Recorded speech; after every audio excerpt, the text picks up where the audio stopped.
Shalom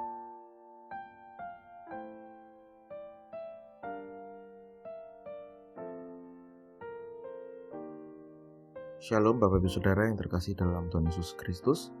Kasih karunia dan damai sejahtera dari Allah Bapa kita dan dari Tuhan Yesus Kristus kiranya ada pada panjenengan semua. Amin. Ibu Bapak Saudara-saudara yang terkasih dalam Tuhan, kita bertemu lagi dalam program Resapi GKJ Margayudan. Dan untuk memulai perenungan kita pada saat ini, mari bersama-sama kita satu dalam doa.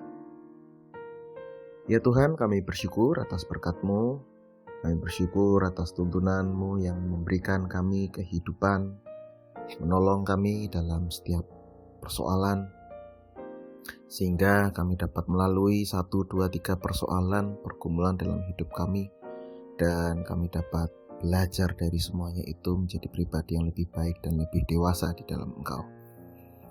Ya Tuhan, pada saat ini kami akan belajar sedikit dari firman-Mu. Mari Tuhan tolong kami supaya firman-Mu dapat menjadi kekuatan, penolong, penuntun kami dalam kami melakukan menjalani kehidupan sehari-hari. Dalam nama Yesus kami berdoa. Amin. Bacaan kita diambil dari Amsal 29 ayatnya yang ke-6. Amsal 29 ayatnya yang ke-6. Yang demikian.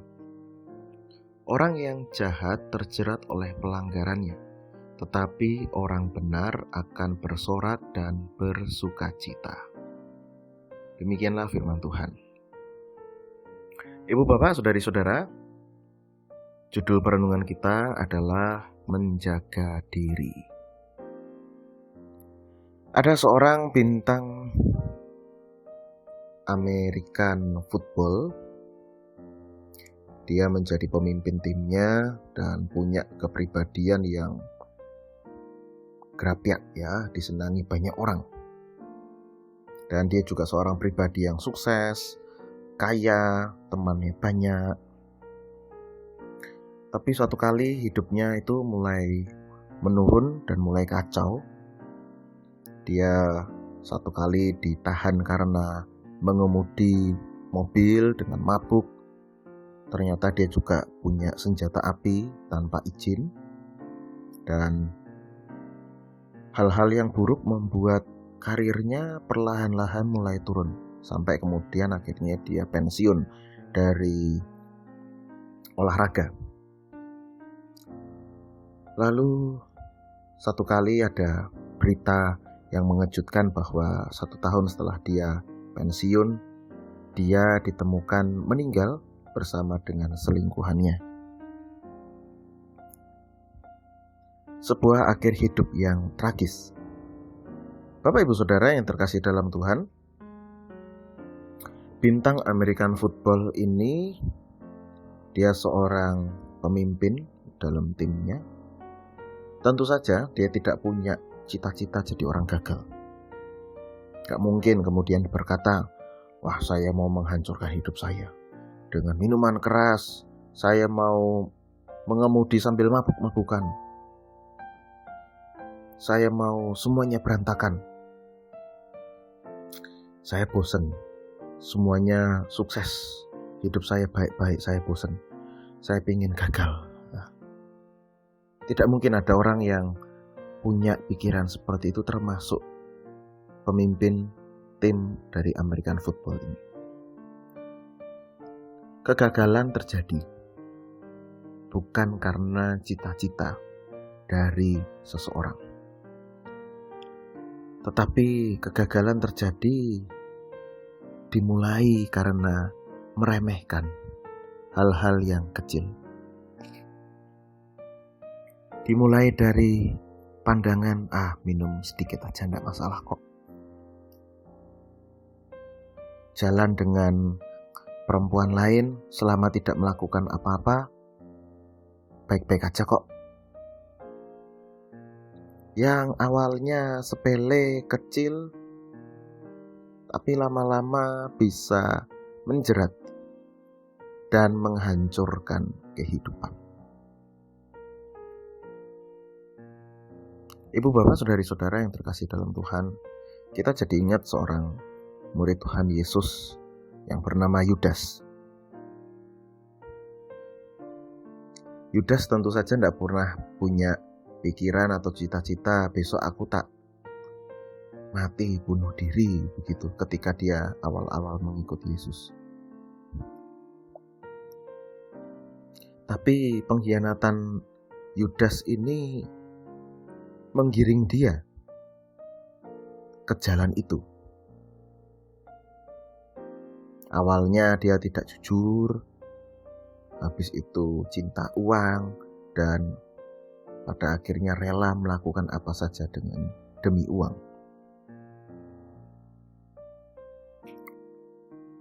Ketika kita melihat atau diperhadapkan dengan suatu tindakan-tindakan yang kecil, yang sepele, mungkin ada orang yang berkata, ya cukup kali ini saja.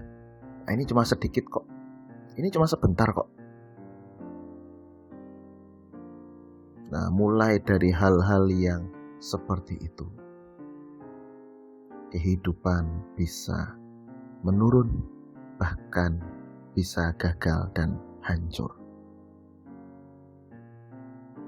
Ibu, bapak, saudari-saudara yang terkasih dalam Tuhan, mari kita bersama-sama menjaga diri kita.